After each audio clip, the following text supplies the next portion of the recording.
Está assim,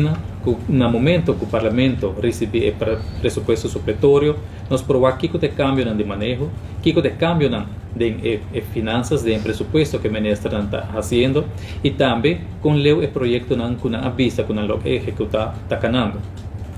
De forma aqui, o Parlamento de Aruba tem vista amplo, concreto e também no tempo para se começar esse cambio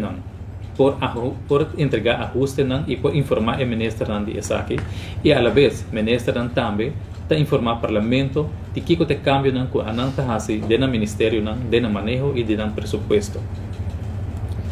Com o pressuposto supletório aqui, nós avisa,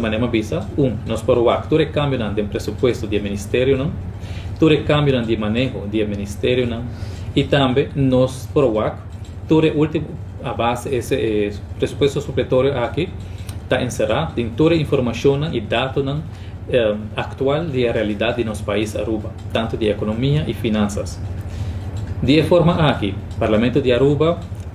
vai tratar o pressuposto supletório 2023 e nós temos vista full amplo, com todo o documento nos dilante que nós vai trazer riba. Aspecto positivo tá, o Ratvan Advista visa que isso aqui está positivo kenmerk caminha com o governo a entregar o pressuposto supletório na hora. De banda aqui também, palavra de bem na nos ministros, na turnos profissionais e não com ajuda a trazer o pressuposto supletório aqui também, que a Aruba está ganhando no tempo para o que trata suas finanças. De maneira aqui, nós mostra que nós trabalhamos de maneira responsável e que nós queremos pôr nossas finanças na ordem e assim segurar nossa futura geração uma boa vida e nós todos podemos viver em Isla.